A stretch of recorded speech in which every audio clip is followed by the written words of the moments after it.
El acontecer de América Latina, Estados Unidos y el mundo con Red Mundial de Noticias. A través de Radio Cántico Nuevo. Red Mundial de Noticias con Johnny Romero. Comienza ahora. Hola, ¿qué tal? Aquí está la información en Red Mundial de Noticias. Aquí están los titulares de las más importantes noticias ocurridas en el mundo hasta este momento.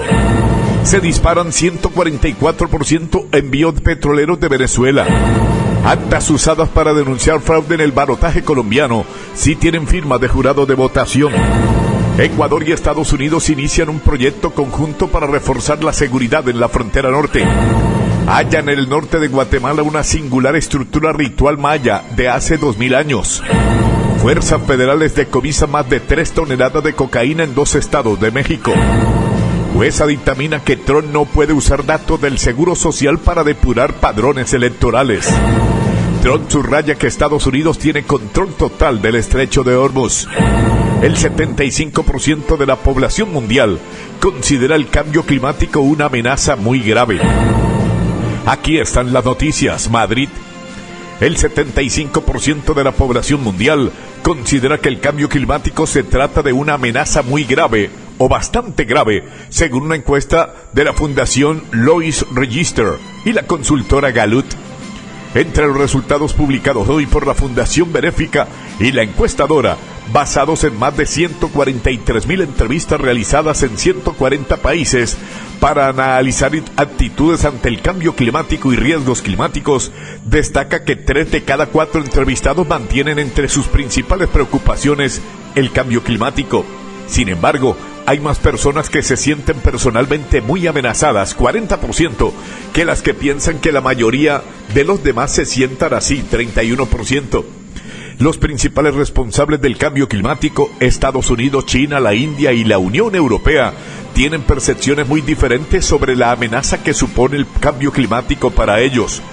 Prueba de ello es que, según los datos de esta encuesta, hay más adultos en China que opinan personalmente que el cambio climático es una amenaza. El 84% lo considera muy grave y bastante grave, que en Estados Unidos el 71%. Sin embargo, el doble de adultos estadounidenses, 51%, afirma que la amenaza es solo calificable como muy grave, pues solo el 23% lo considera así en China.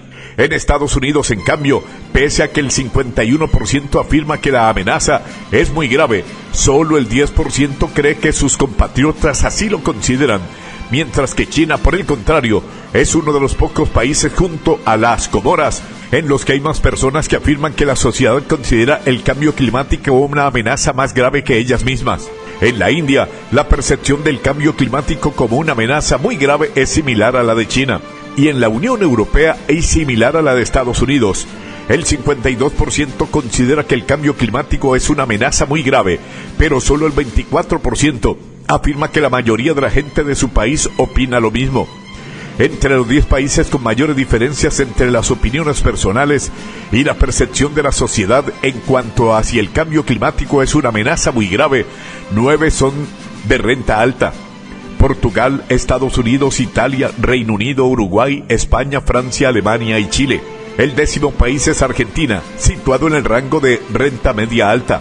En el caso de España, aunque el 63% de los adultos españoles afirma que el cambio climático supone una amenaza muy grave para la población española en los próximos 20 años, solo el 26% cree que opinan lo mismo, algo que refleja pesimismo en la concienciación social española sobre preocupación respecto al cambio climático.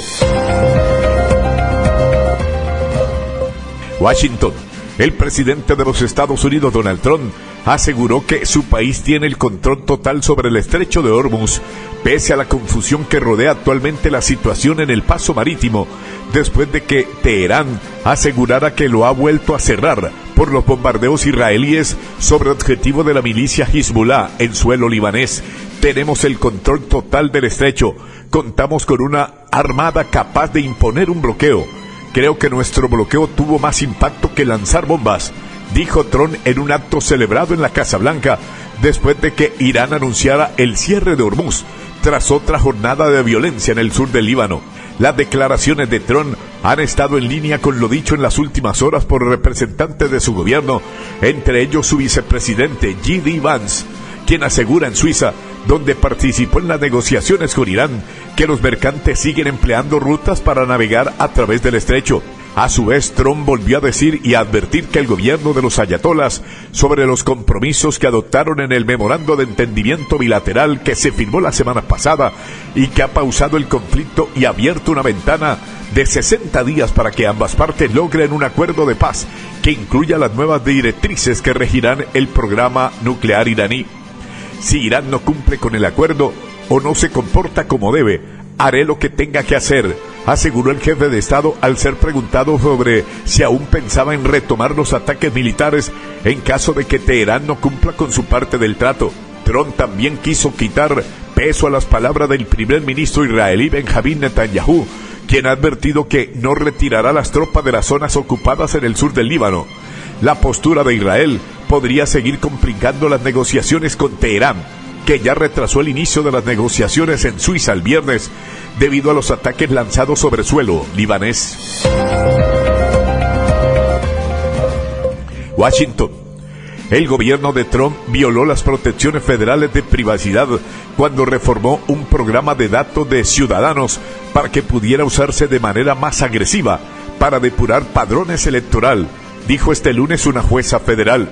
El fallo de la jueza federal de distrito Sparkly Shukanan supone un gran revés para la campaña del presidente Donald Trump por encontrar extranjeros en las listas electorales estatales, una labor que, según defensores del voto y funcionarios electorales, puede atrapar erróneamente a ciudadanos con el riesgo de privar del derecho al voto a los electores habilitados. La orden de Shukanan detiene el uso del sistema de datos ampliado.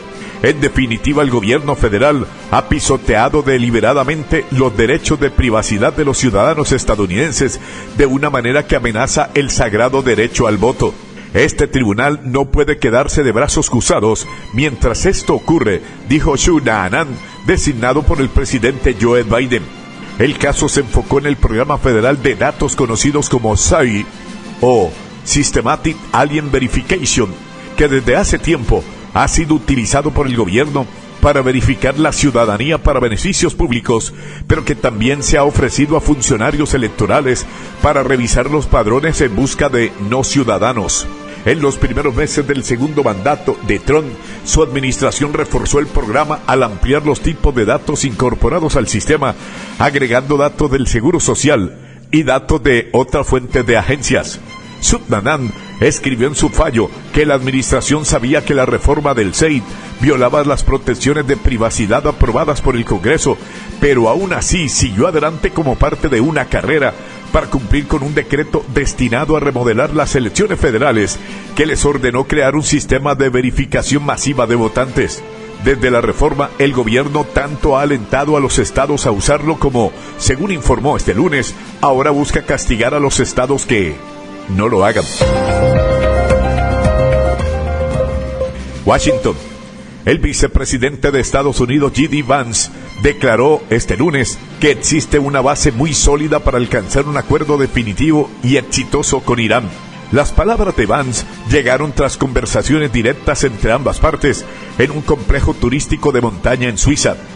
Las negociaciones suponen la primera etapa de un periodo de 2 meses previsto en el acuerdo preliminar alcanzado la semana pasada, cuyo objetivo es poner fin a la guerra iniciada por Estados Unidos e Israel el 28 de febrero.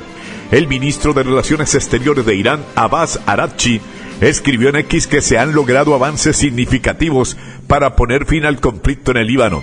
Aludía de esta manera a los enfrentamientos entre Israel y los milicianos de Hezbollah, respaldados por Irán.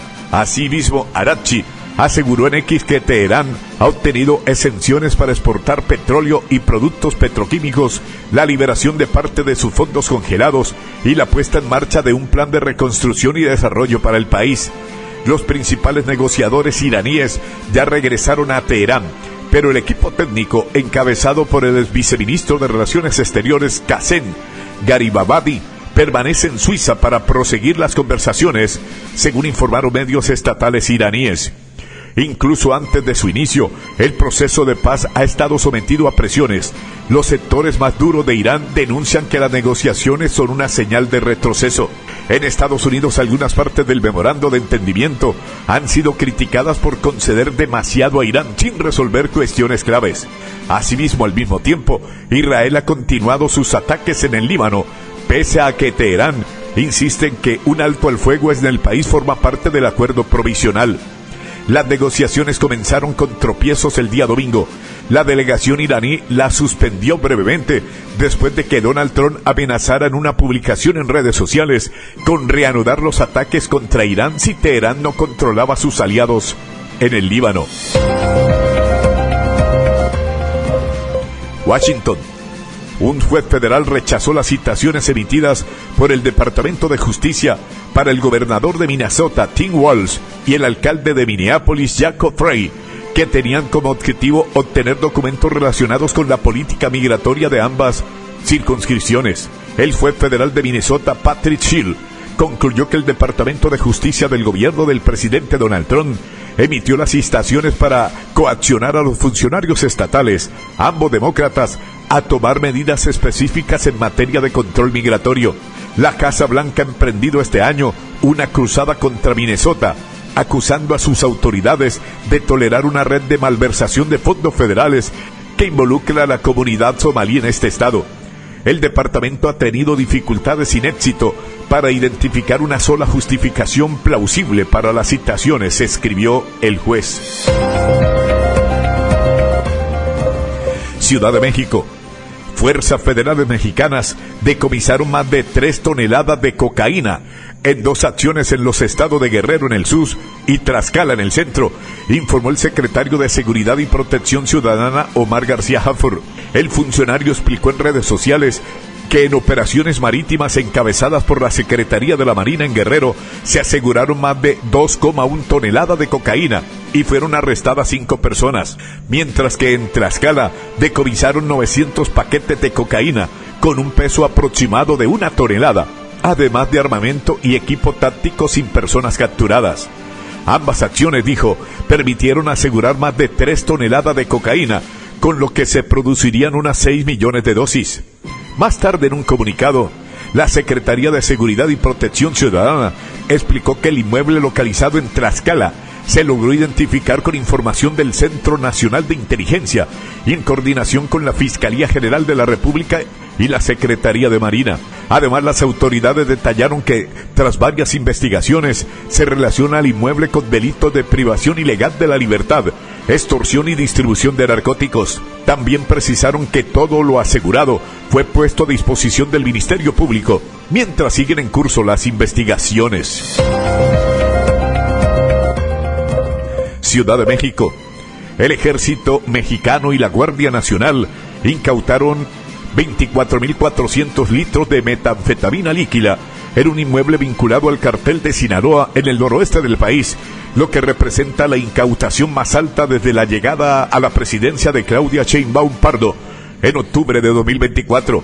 Así lo destacó este lunes la Secretaría de la Defensa Nacional a través de un comunicado en el que informó de que el operativo antidroga se desarrolló el 19 y el 20 de junio en la ciudad de Los Mochis, en el estado de Sinaloa. Los militares localizaron en un inmueble 24.400 litros de metanfetamina líquida, así como 98.640 litros y 59.425 kilogramos de sustancias químicas utilizadas para la elaboración de droga sintética. También incautaron 2 vehículos cargadores para armas largas y municiones de diversos calibres.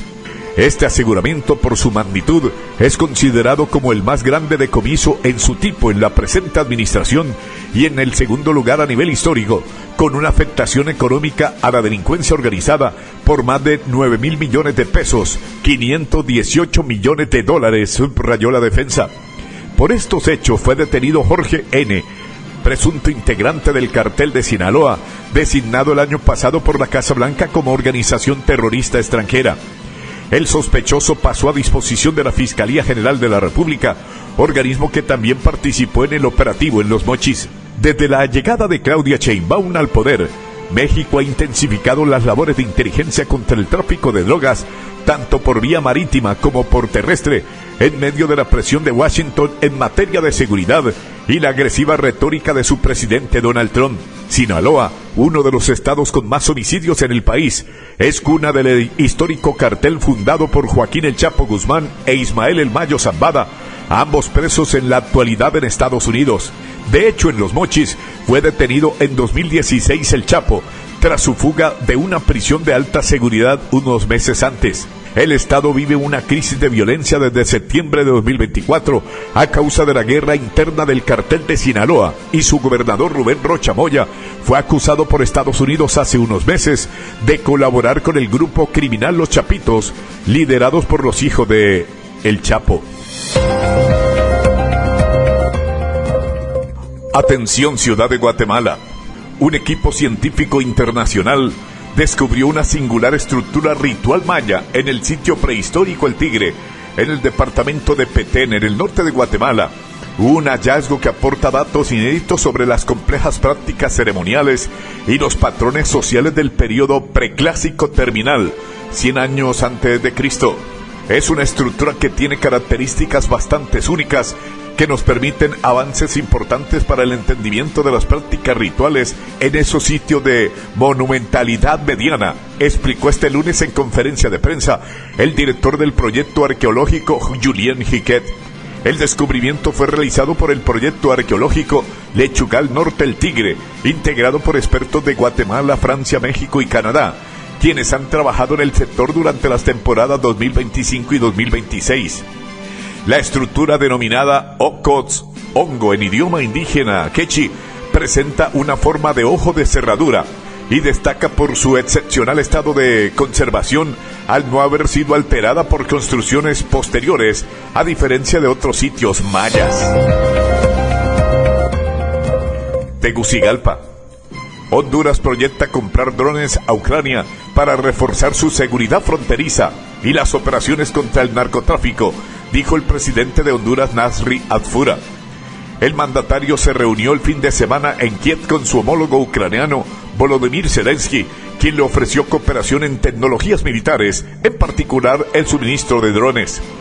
Estamos hablando de temas de drones para custodiar nuestras fronteras, para poder vigilar nuestra frontera bien, luchar contra el crimen organizado con equipo tecnificado, declaró Adfura en Ciudad de Panamá, en el marco de la Asamblea General de la Organización de Estados Americanos, OEA.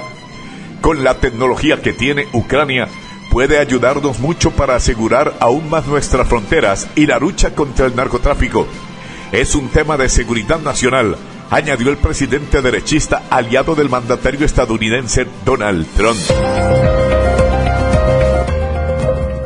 Río de Janeiro, Brasil. El número de inmigrantes cubanos que solicitó refugio en Brasil en 2025 superó por primera vez al de los venezolanos. Refugio en Números 2026, divulgado por la organización no gubernamental Observatorio de Migrantes Internacionales, OEB Migra. De las 75.599 solicitudes de refugio recibidas por el gobierno brasileño el año pasado, 41.919 fueron presentadas por cubanos, lo que representa el 55,4% del total, de acuerdo con el estudio de OEB Migra, elaborado en asociación con el Ministerio de la Justicia.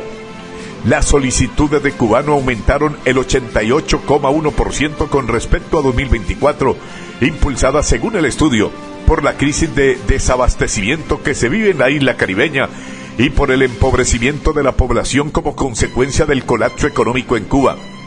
Los venezolanos bajaron al segundo lugar entre los extranjeros que más solicitan refugio en Brasil, con 21.233 peticiones en 2025, lo que representa el 28,1% de este total. Quito. Ecuador y Estados Unidos firmaron en Quito, capital del país andino, una carta de implementación para poner en marcha la estrategia Frontera Segura, una iniciativa de cooperación bilateral orientada a reforzar la seguridad fronteriza que se implementará primero en la frontera norte con Colombia y aspira a replicarse en otras zonas del país. El acuerdo fue firmado por el gobierno estadounidense, el Ministerio del Interior, el Ministerio de la Defensa y el Servicio Nacional de Aduanas del Ecuador. Además, según detallaron desde la Embajada de Estados Unidos en Ecuador, la estrategia contempla asistencia técnica, capacitación, equipamiento, intercambio de buenas prácticas y coordinación operativa para mejorar la prevención, detención y respuesta ante las amenazas en zonas fronterizas, rutas terrestres, marítimas y aéreas. Lawrence Petroni, jefe de misión de Estados Unidos en Ecuador, señaló durante la firma que la carta constituye una herramienta estratégica para enfrentar amenazas que no respetan fronteras y afectan a la seguridad de los ciudadanos. El ministro del Interior, John Reinberg, destacó por su parte que las fronteras son la primera línea de seguridad de una nación y señaló que la suscripción del proyecto representa un paso significativo para construir soluciones sostenibles frente a fenómenos criminales que no reconocen límites geográficos. Buenos Aires. El desempleo en Argentina subió 7,8% en el primer trimestre de ese año, con un incremento del 0,3 puntos porcentuales respecto al trimestre anterior, mientras que la tasa de informalidad se ubicó en el 44,2%, informaron fuentes oficiales. La tasa de desempleo del primer trimestre en el país suramericano se ubicó apenas en 0,1 puntos por debajo de la registrada en igual periodo de 2025. Según los datos del Instituto Nacional de Estadísticas y Censos, INDEC. Durante el primer trimestre del año, el mercado laboral de Argentina operó en un contexto en que la actividad económica acumuló un alza de 1,7%, pero un desempeño muy desigual, con sectores como el comercio y la industria, que son los que más emplean en situación de estancamiento. Bogotá.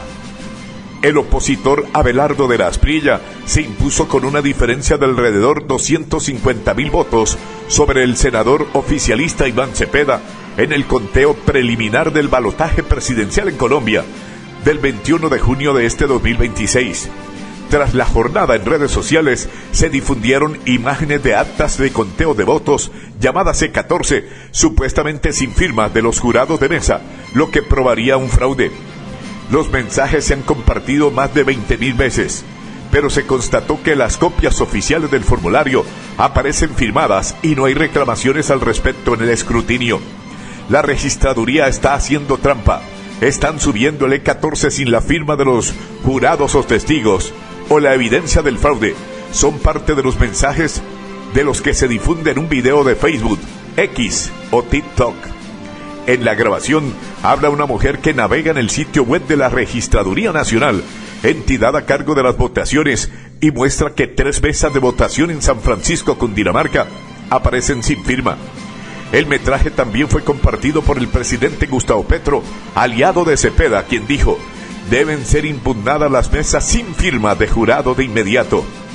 El conteo preliminar dio como ganadora de la Asprilla con el 49,6% de los votos, por encima de Cepeda, quien logró el 48,7%. Tras la ajustada diferencia, Petro cuestionó el resultado y pidió avanzar en el escrutinio, la etapa en la que se verifican los votos con jueces y notarios y se declara oficialmente al ganador.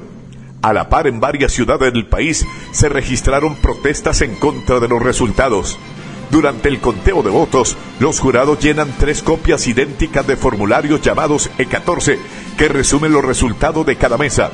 2 de esas copias de transmisión y de delegados se usan para emitir los boletines de preconteo, y la tercera, de claveros, se guarda para el escrutinio. Las 3 copias son escaneadas y publicadas en el sitio web de la Registraduría Nacional, institución a cargo de estos comicios. Los vocales de mesa deben firmar los 3 ejemplares en un espacio designado para ello, indica la cartilla de capacitación oficial. El video viral muestra aparentemente sin firmas las actas C14 de las mesas 1, 10 y 12 de un puesto de votación en San Francisco, Cundinamarca. Caracas. Estados Unidos, India y Bahamas se consolidan como los principales compradores del crudo venezolano en medio de un repunte que llamó la atención a los analistas del transporte marítimo internacional.